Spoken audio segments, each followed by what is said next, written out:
Okay, so thanks everyone for joining us. We're here for the UDL ECHO, and UDL is an educational framework aimed at enhancing teaching and learning for everyone.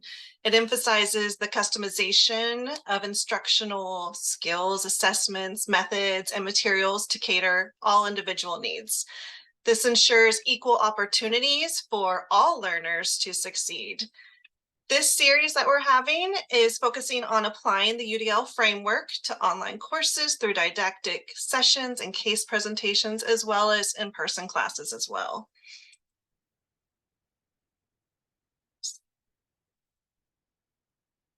So your involvement is crucial for our ECHO sessions to succeed. We want to create a community here where everyone can discuss and support each other during these sessions.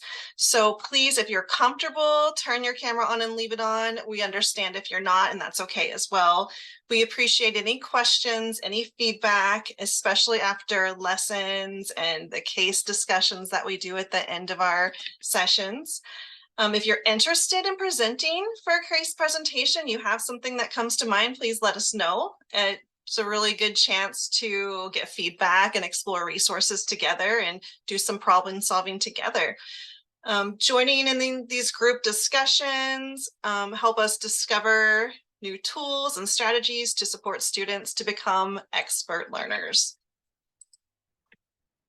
We want to do a reminder about confidentiality. It's of the utmost importance to us. So if you're sharing information during these discussions, just a reminder to avoid using real names or initials or anything that might identify an individual. And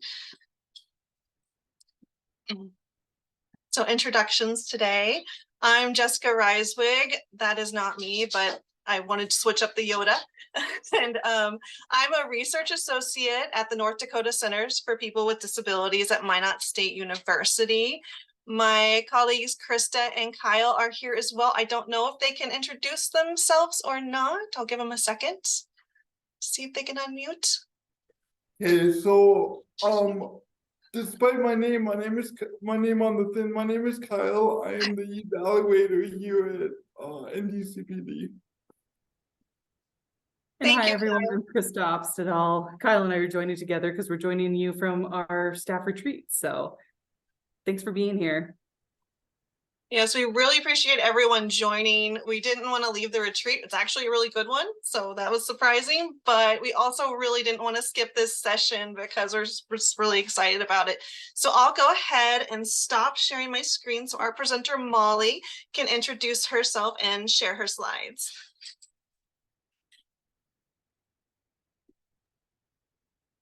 Hey everybody, I'm Molly McKinnon. I am a program coordinator here at NDSU, started up a program called TAT, Transition and Access Program, which serves students ages 18 to 26 with intellectual disabilities.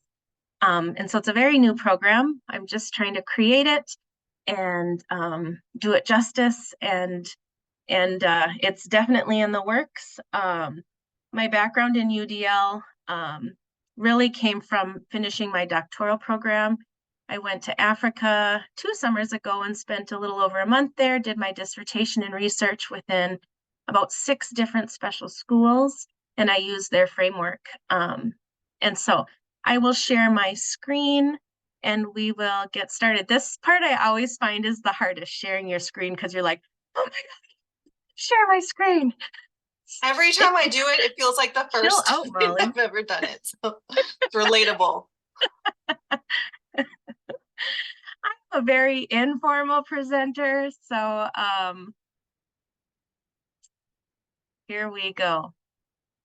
So welcome back to our UDL sessions. Today our session is really focused on multiple means of engagement. And I was told I have 40 minutes to talk about multiple means of engagement. And honestly, I don't know if I have 40 minutes of things to say about multiple means of engagement. But honestly, multiple means of engagement is my absolute favorite of all of the 3. I think that you can be very creative with this one. And what I really love about it, relating it back to my dissertation, is that when you go to Africa, you I have somebody knocking on my door. I don't think they know I'm presenting. When you go to Africa, you know that technology is going to be limited. UDL will talk a lot about technology and how technology can really support learners. Multiple means of engagement doesn't necessarily need technology in order to be successful. So the session today is really talking about the why of learning. So for me, the last 20 years, I've worked in a moderate to severe classroom for middle schoolers. And so if that doesn't scream limited engagement, I don't know what does. The students I worked with really were either nonverbal, communicated in a very unique ways, and then throw in middle school age levels, and that's just hard to have an engaged classroom. We all want our classrooms to look like this image on the screen. And now most of us are in the college level where we're past those pre-teen puberty stages where we have great matured young adults who are in their chairs and ready to learn and anxiously so excited to share information, and their hands pop up. And we just wish that was the case, and it just is not always the case. Actually, very rarely is the case. And so UDL, with this multiple means of engagement, will really give ideas on how we can support that so we can bring together and create an inclusive, engaged classroom. So at the end of this session, kind of the three things we hope to have is that you'll be able to look and discuss concepts of what multiple means of engagement is, the significance of it, and how it will promote inclusive higher ed environments. Being able to look at some 3 key principles for the understanding of multiple means of engagement, and then also to have some understanding of various strategies that are used in that multiple means of engagement for all learners. At the beginning, I'll kind of just do more of a talking. Definitely use your chats. If you're like, whoa, great information, you can be interactive, give a thumbs up. If you don't agree, definitely can do thumbs down. If you're shocked, any emojis you want, you can definitely interact with that. Please, if you have questions or you want to add something, we do have a lot of knowledgeable people with UDL in this group. And so I do not think that I am by far the expert of UDL. I just have experience with it, and I'm here to share with you. But if you have other things to add to it, I very much welcome your input, and gladly would love for you to visit too. That might help fill the 45 minutes too. And then I also have some examples that we'll kind of talk through, and we'll make lists of different things that you've used in your classes or in settings that we can share with one another, and we can kind of build our own toolbox. And so let's get started. I'm going to hit this X because I have a transcript, and I'm going to hide that. I do have someone watching the chats because right now I cannot see anything except my screens. And so if you have anything to say, definitely write it in the chat, interrupt me. Somebody will get to me, but I cannot actually see you at the moment. So multiple means of engagement, when we break it down, kind of goes into 3 parts. It's how we access information, build the skills, and internalize. Just a friendly reminder, and I know I'll say this many, many times, there is no one size fits all for UDL. And that's the point of the framework for universal design for learning. There's no one size fits all in education, in anything. And so what works for one student isn't going to work for another. And I think that makes it exciting, but I also think that makes it really challenging. So accessing information really is just that. It's accessing information for that person's learning goals. When we build the information, it's getting how do we build and maintain what we're learning? And then lastly, the self-regulating is more of the internalizing of the skills, empowering the learner so that they want to continue to be lifelong learners. When we do that, then we create an environment that is safe and our learners want to be there, and then they start to engage. And so this is a picture of everything. We'll break it down into smaller chunks and we'll kind of talk about the why of learning and how that provides engagement. I think sometimes when we think about multiple means of engagement, we think about like actual communicating. How are people talking to one another? And when I first started my dissertation, I too thought that. I was thinking, okay, so many of my students are nonverbal. How am I going to get them to engage? And to me, it was talk. It was say something or respond to a question. And I really had to change my thinking on what engagement is. It is not the communication piece, which we will get to at a later point. So just something to think about with engagement.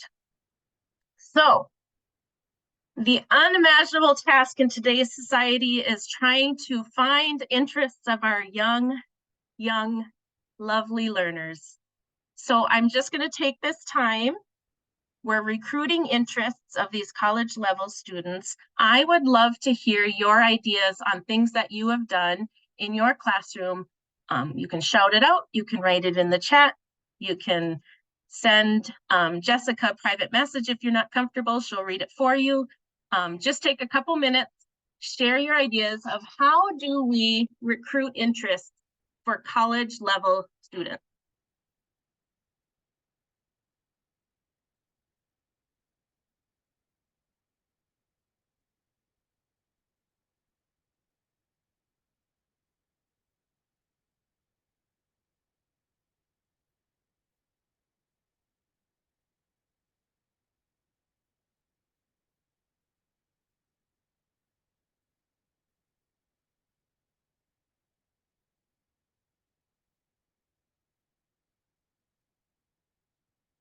I do see something in the chat, so if someone would kindly read that for me, because again, I can't. Well, I think I I can. can read it. Thank you. It says working with IEP teams, going to high schools, working with DVR. Right. How about tapping into the interests of our students on campus and things they like?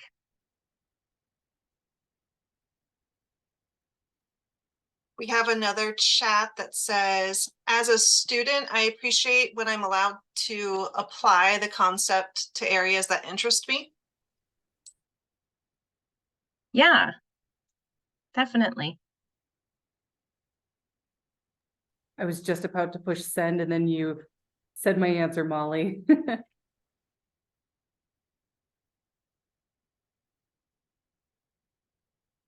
Anyone else have ways that we recruit interests? I think of my 18-year-old. I feel like, how do I stay connected to my 18-year-old? Because he and I do not have similar interests. We are not the same, like at all. And so this was really interesting for me on a personal note, not necessarily in the classroom. And it's really tying into finding interests of your learners. And there's various ways that we can do that. I'm just going to give one more minute if anybody else wants to share things they've done in the past to recruit interests of their learners. Using technology.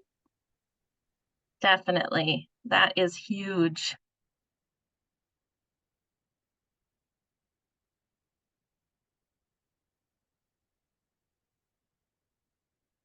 Oh, I have a couple more chats here. Diversifying instruction and assessment. Interest assessments.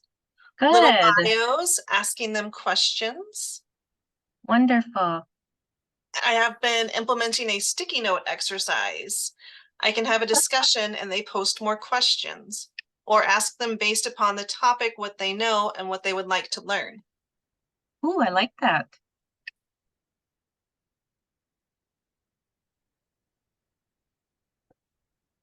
Very cool. So at the end of this, I will be able to take those ideas and I can put them into a chart. And then we will have a fantastic toolbox that we can use. Jessica, are we good?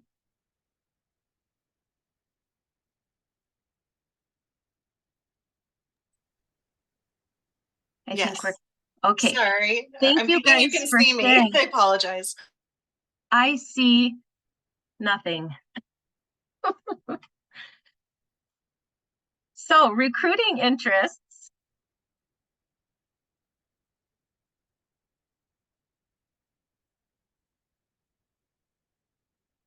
Maybe. There we go. I think it got stuck. So one way, the pioneers of CAST, which I should have the first time I talked about UDL Bring Light to CAST, which honestly deserves all the credit and all the information.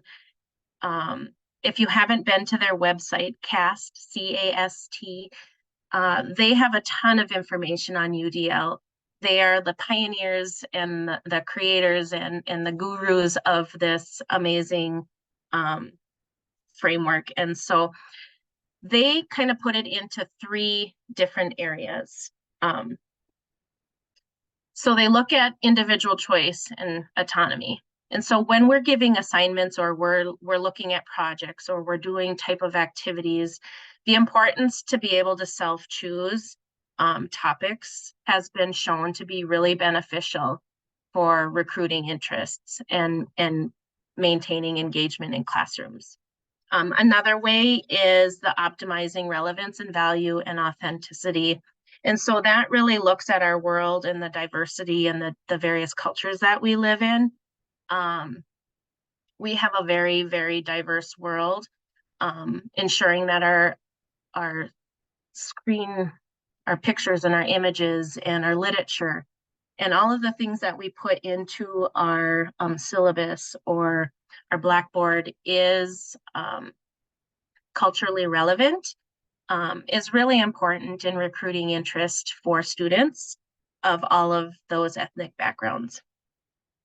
And then the last one is really looking at minimizing threats and distractions. And this one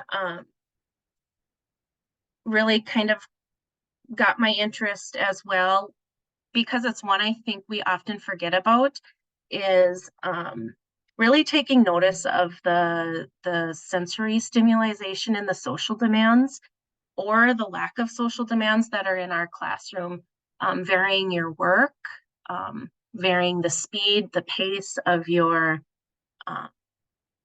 lecture, if it's a lecture day, creating routines and schedules.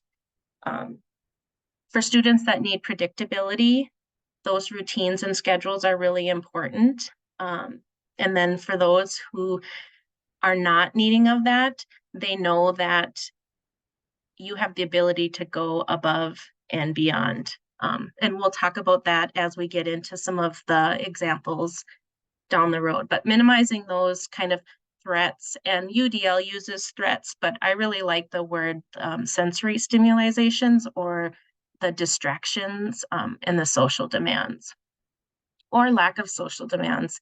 If your classroom is not overly interactive, you may lose students who need or thrive with that piece, that connection piece. And so that's the first area of recruiting interest for multiple means of engagement. Oops. All right, so now the next area, and we're going to do the same thing, I'm going to give you a few minutes. Think of your examples, things you've done in your classroom. We're looking at sustaining effort and resilience. How do we build or promote more effort and resilience for college-aged students? So again, definitely shout it out if you're comfortable. Write it in the chat if that's your preferred method. You can send a message to Jessica if you don't want to write it, but we'll just hear everybody's ideas.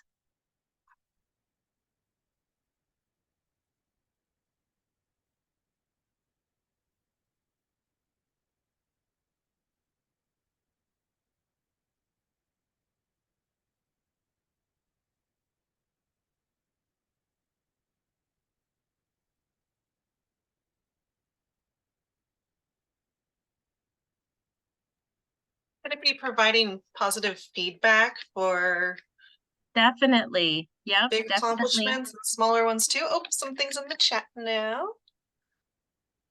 Encourage participation, normalize failure as being okay and valuable for learning, and to try again. Super. We'll pretend that was mine, but it wasn't. I Giving, think, so sorry. Go ahead. sorry, I was going to say one of the things that I find really helps with student engagement in my classroom is when I do like a pre-knowledge or what do you know.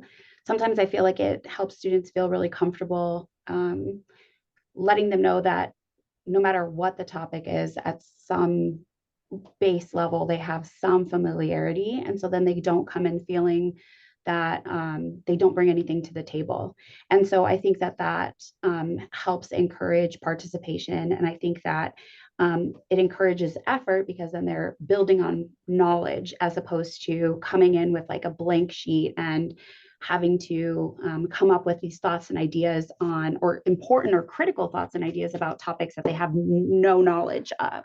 So I think that it really empowers the student to feel like, oh, okay, I'm going into this ready, or at least with some information. So I found that really helpful. That's awesome. Thank you for sharing that. In the chat, we have giving solid, usable feedback on assignments. I really appreciate when professors indicate clear areas for improvement. Create well-defined goals. I've had little to no feedback on assignments and found it incredibly frustrating, and it actually contributed to burnout in that class because it felt pointless. Clear expectations with action steps to completing assignments with choice assessments.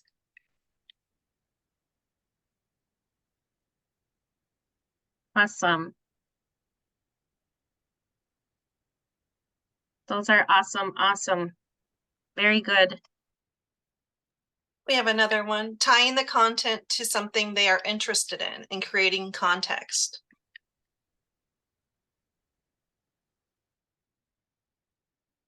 Definitely important.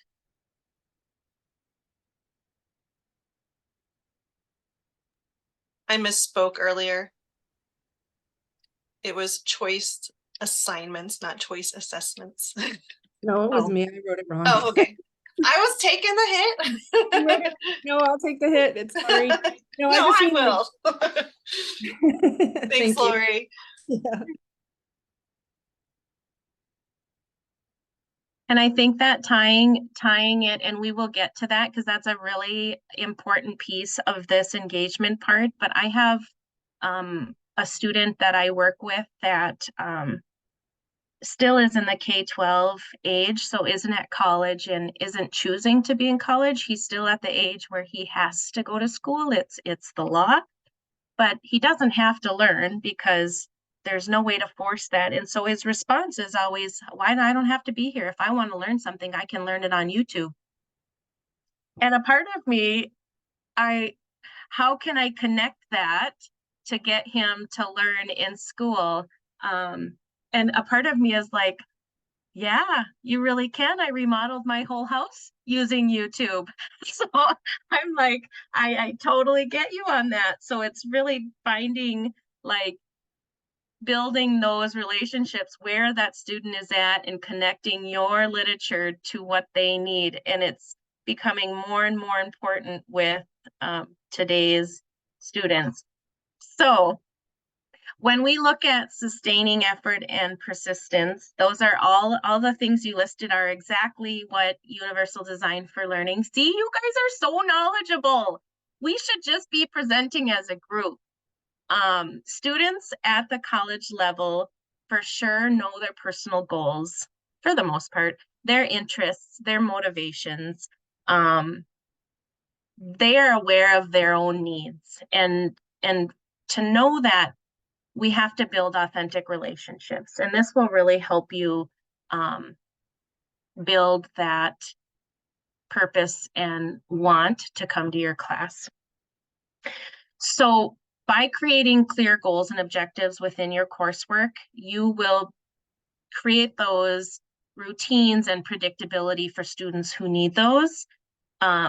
And then you have those independent learners who know where they need to start and where they need to get going.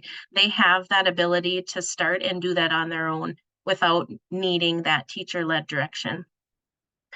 The other thing I think is really interesting, and some things just being at NDSU and visiting with other people, is we have this thing. Well, I'm from Minnesota, so we call it Minnesota nice, but I think over here on the North Dakota side, people say it's the North Dakota nice. And so we don't always like say what we mean, or we don't always write what we say. We write things, but you know, maybe if you know that if you went and asked that instructor, well, could I retake this test? There's like an underlying, if you go ask, more than likely I'm going to let you take that test. I think we need to be more clear in what we will accept and what we won't accept. And we no longer have the luxury of reading between the lines, because our cultural lives are so intertwined and our world is so diverse. Not everybody can read between the lines anymore. And so that's been something that has really been brought to my attention getting here to NDSU. And so when you're working on your syllabi, or you're working on writing your goals and objectives, write what you mean. And if you can ask to retake a test, write that. You have the option to retake a test. It's your responsibility to ask me. Be very clear with what you are expecting from the students. Varying the demands and the resources to optimize various challenges is another way. So I taught a class. I teach a night class at Bethel, and it's for pre-service teachers. And the first year I taught it, I didn't provide templates. I had a syllabus that was passed down to me. I'm sure if other people have done adjunct, but you kind of get the template, and you're like a sub. You're kind of told what you need to do. You don't create the class yourself. And so I would have these people, students, emailing saying, can I get a template?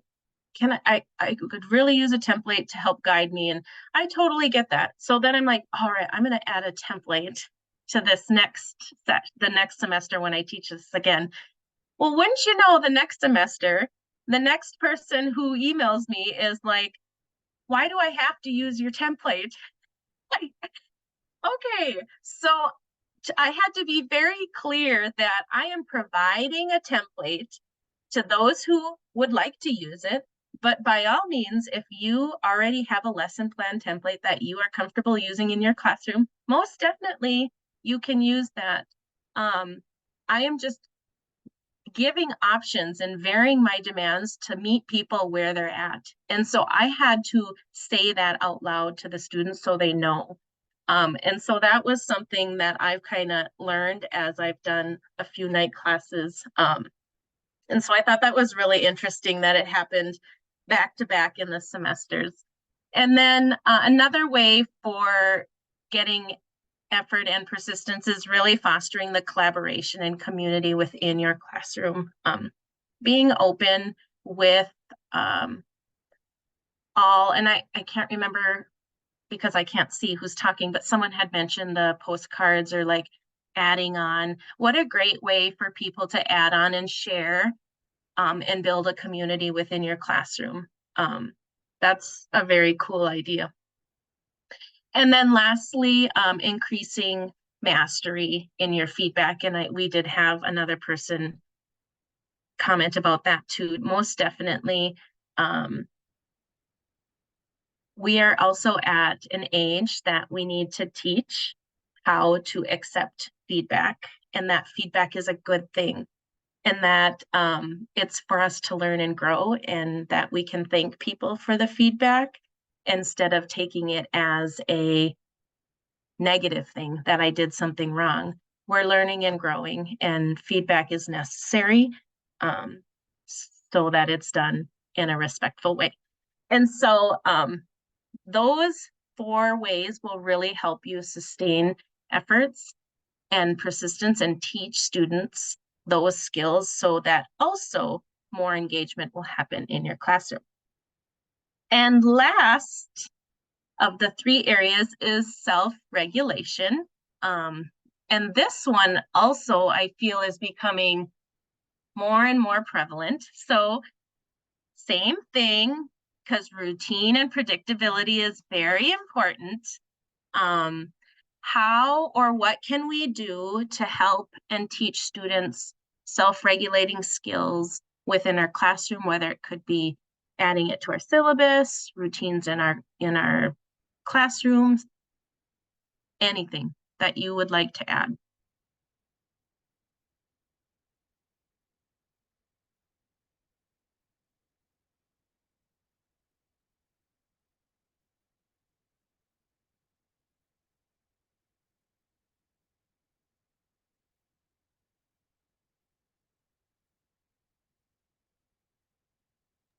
I was thinking of something we do in A-Step sometimes, doing self-assessments. We often ask our mentors working with the students to reflect on how they perceive the student to be doing, but we've also had our students reflect on how they're doing after a shift or after a class. Self-assessments is an awesome way to work on self-regulating. It just builds awareness.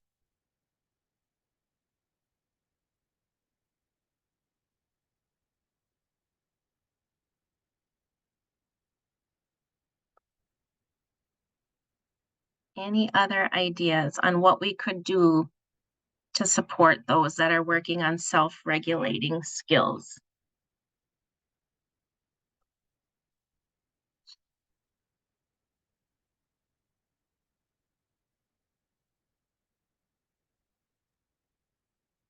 I've had a professor like do a check-in with the students to say like, how confident are you in writing this paper by the due date? And then they would just do like a 1 through 10 scale. And when everybody was, I think one person had said that they were at a 6, but everybody else was at a 4, then she was like, okay, I'm going to extend this for another week. And then I'm going to put you guys in groups so that you guys can gather more feedback from each other and bounce more ideas. So just, I don't know if that's really kind of the self-regulation, but to me, it was kind of nice to see that check-in principle of, yeah, we're going to be a little bit flexible and then also reduce your guys' stress load by working with you instead of against the clock. It is. That is definitely a great thing to do. And it can be a part of any course. It doesn't have to be a course that works on personal goals. It could be a science course, a math course. Any course can teach and support any student that is working on self-regulation.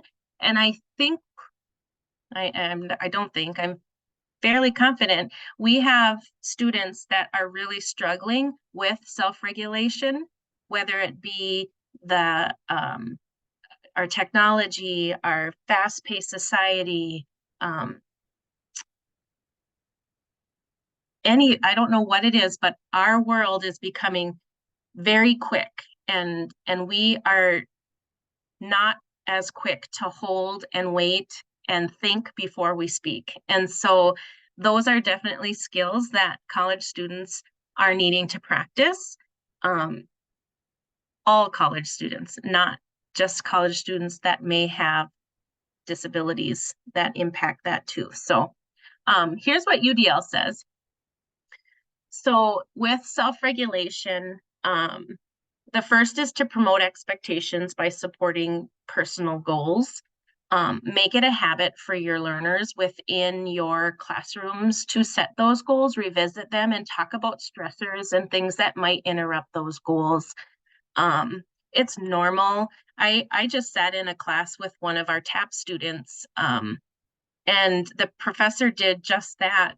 She talked about what things in your life are stressors right now. What are some things you're doing to help you with that? We know finals week is coming up. The holidays can be stressful. And so this is a time where people get a little overwhelmed, and college students, faculty, staff, everyone kind of does. And so just setting that up as something that's normal and within your routine is very helpful. Second, modeling how we can change our thoughts to change our mindsets is really a great way. Instead of, you know, like walking in with our coping skills and like, okay, I'm not very good at math, so I'll use myself. I'm so bad at math. I'm horrible at math. I could switch that. Instead of saying I'm horrible at math, try saying something like, what area of math should I improve in so I can finish this skill? Maybe I'm not going to be the best at math, but I know I can do something to finish this skill. So it's really changing your thoughts, and those are personal coping skills and strategies. And then again, going back to that self-assessment and reflection. How did I do? What should I work on? What could I do to increase time management skills? And those are all things all people can implement into their syllabus, into their lectures that support all students and will help with engagement and building rapport for your students in your classroom. And so this self-regulation, although we think of it as a lot of times for students who have disabilities, it really is something that all people need support with, even adults, even myself. So let's practice. First off, before we practice, I should check what time it is. 2:40. Okay, so I just have 2 scenarios. I think I'm doing okay on time. Thank you so much for participating in those breakout or the sessions. That's always very helpful. Does anybody have any questions, or do any of you wonderful UDL experts in the audience want to add anything before we sort of practice with a couple scenarios that I have? And again, I can't see your head nods or your thumbs down. I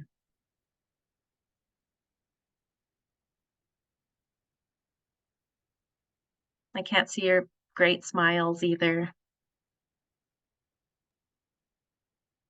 I'm going to take that as a no. I'm reporting no smiles or nodding. What? No smile? Now Yeah, we're smiling. Listen here, friends. Turn that frown upside down. We're talking about engagement today. All right, so I made this little sheet for you just for a reminder. So student engagement includes these 3 things: recruiting their interests, sustaining their effort, and building some resilience, and working on self-regulating skills. And so we talked about a lot of different things underneath there. And so what could you add to your syllabus to create a UDL-friendly syllabus that's specific to student engagement? Just throw out, let's think of 5 things that we could do. And many we've already said.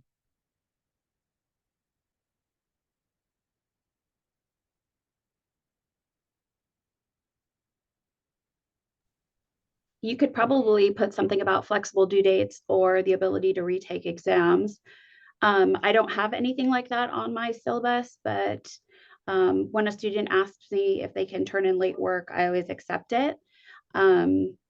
Much like to the consternation of some of like my fellow faculty, like I have no problem accepting late work, and I don't take points off from it because I feel like the later the work, the more difficult it becomes, I guess I should say, because I do a lot of work in class.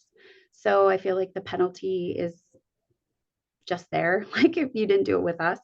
So I feel like, but students often are very relieved when they find out that they can still submit assignments after selective due dates. So sometimes I think that that might be something that could be included, or retake. I had a student email me asking about retaking a quiz that had closed, which I was fine with too. So perhaps something like that might keep them more engaged if they knew that they had that as an option. Right. Yep. In the chat, we have a comment, a variety of assignment options, like Lori mentioned earlier, the choice assignments. Awesome. And also another comment, post the syllabus online with a table of contents with interactive links and images. Make sure you have clear headings, office hours, office extended time to everyone, include maps and key locations on campus, etc. Oh, and Right. Krista's got her hand raised. Krista, go ahead.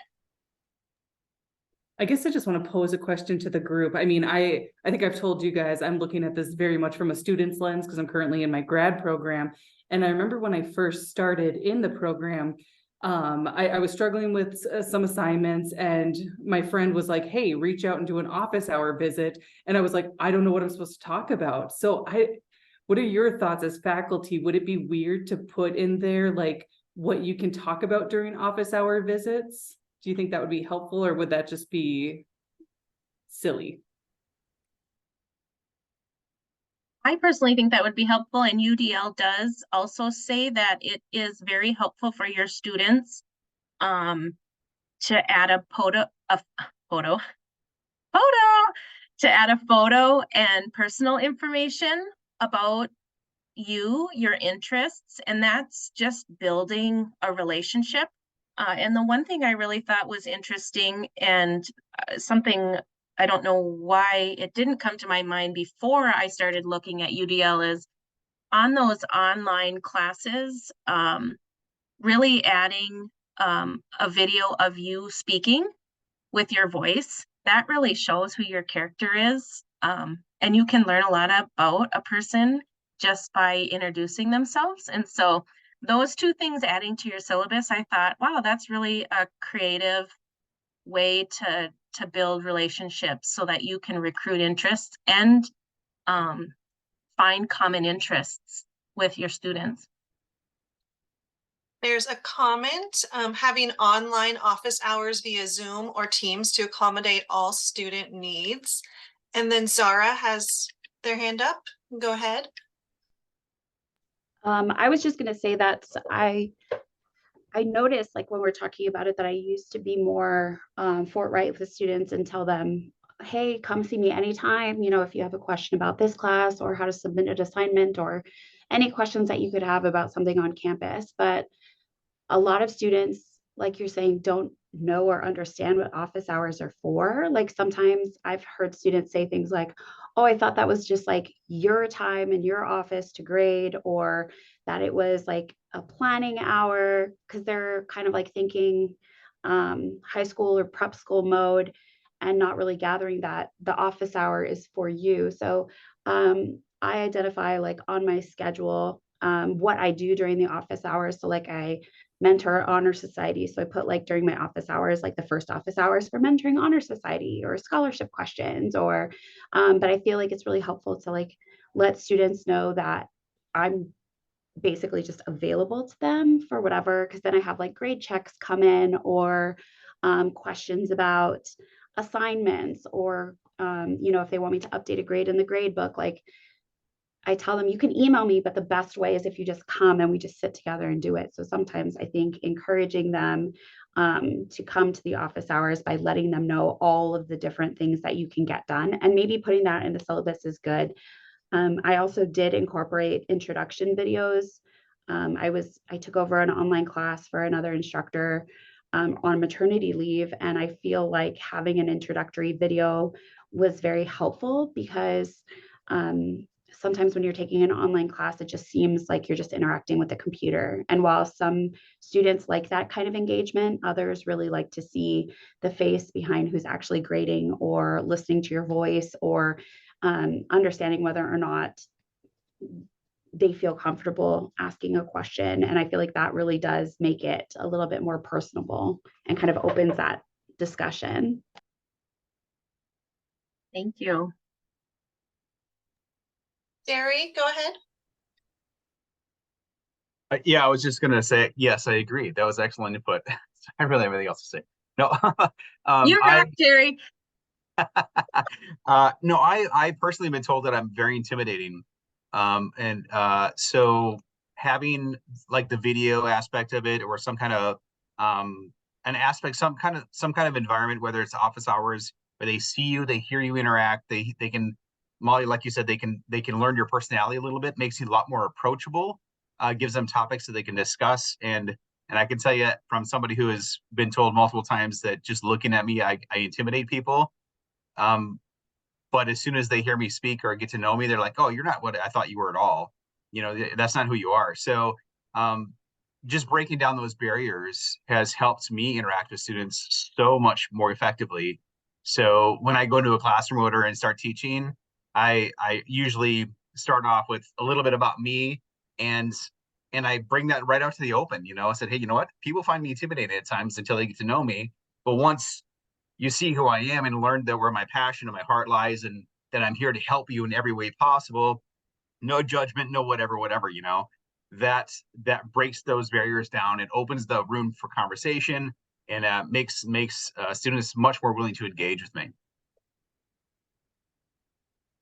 I agree. Thank you for sharing. You agree that I'm intimidating? No, I don't think you're intimidating at all. There's a comment for you, Jerry. You seem kind and very intelligent, which can be very intimidating.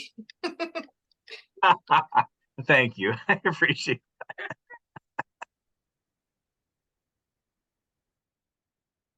that. Okay. Those were all really, really wonderful things. Okay, here's one more. Well, we kind of talked about how could we change this assignment so it's UDL friendly? Write a 500-word essay on the benefits of exercising.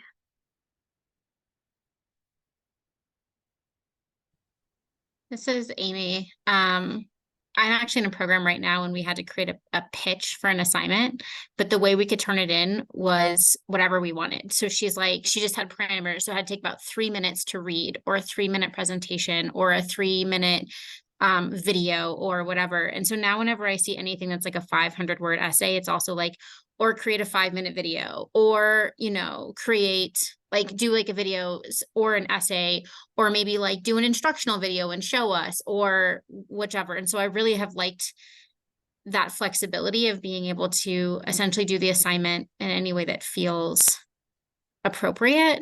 And it also becomes more interesting.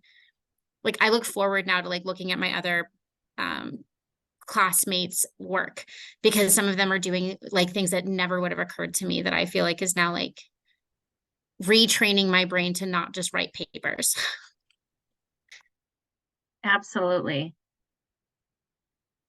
And you can get into find talents. Students have really fun hidden talents. So that's so cool. Speaking of talents, we have a comment suggesting creating a series of TikTok videos highlighting the benefit of exercising. I really wanted to exercise when I made this PowerPoint, and I thought maybe this would get me to exercise. Who wants to make that TikTok for me? I no longer have the TikTok. It just sucked away my time. Krista says, I love this, Lori. It actually has other components like keeping videos concise and factual.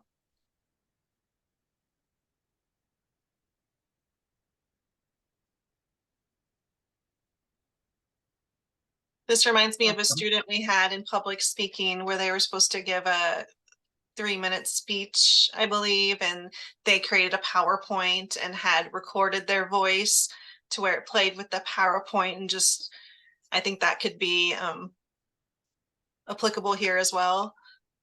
Absolutely. And it's so inclusive because some individuals need pre-planned activities and it doesn't always come out in a written format. So yeah, that's cool. All right, one more. I think I have one more. And I was, again, I was on the exercise bandwagon. So how can you make this, if this was on your syllabus, how could we make this more UDL friendly for student engagement? Reflect on your last workout experience at the gym. What about this is not necessarily UDL friendly?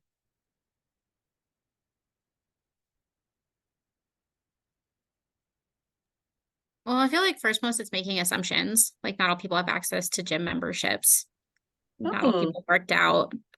And I'm nice. just, like immediately thinking about like, well, gyms aren't actually accessible to a lot of people. And so this could make just that activity feel like, I don't know, like I haven't been to a gym in a long time, but I worked out in my bedroom yesterday.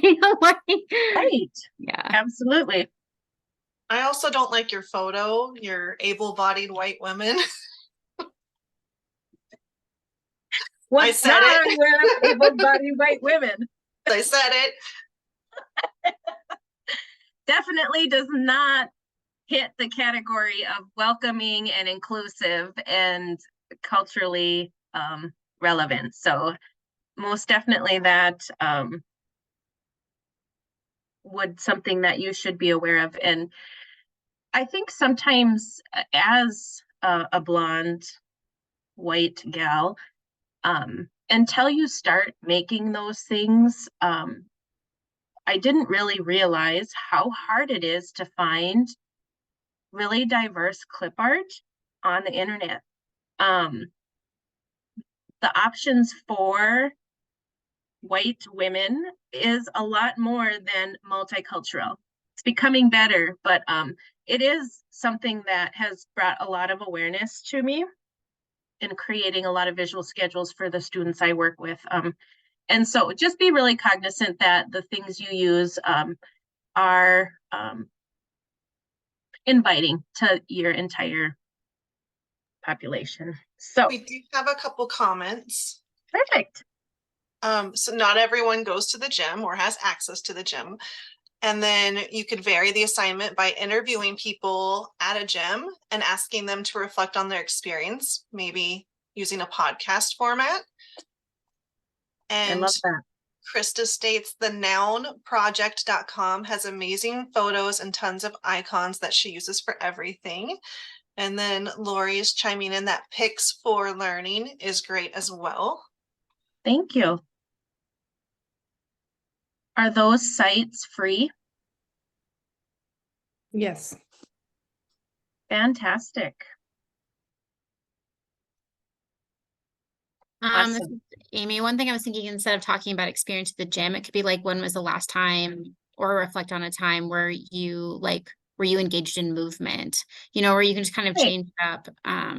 Because that really does provide a lot of opportunity. Or you can even do like a compare and contrast, like what are the last 2 times you did movement, and then like compare them when I take a break at work and walk around campus versus when I go home on my lunch break to work out. And then like YouTube, versus a gym versus whatever. Yes. Yes. Awesome. Wonderful.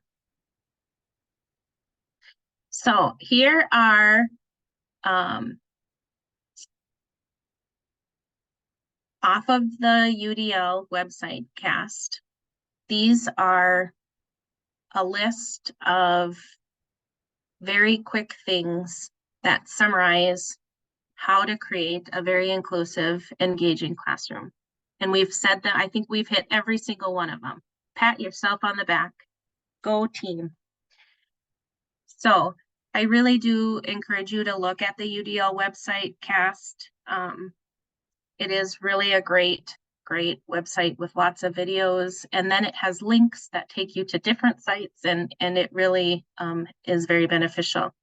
And the one thing that I love about it is they always say small changes make big impacts, and we do not have to create an entire new syllabus. We don't have to create an entire new classroom, a new curriculum. Change one small thing each semester and you will have really big impacts. And so I think that's really important to remember as educators, that it doesn't have to be overwhelming, and it's very, very doable. So thank you very much. That is all I have. Does anybody want to add anything? I will stop sharing so that I can see your. I see Zara's hand up, but I'm not sure if it was still raised from earlier. Yeah, okay.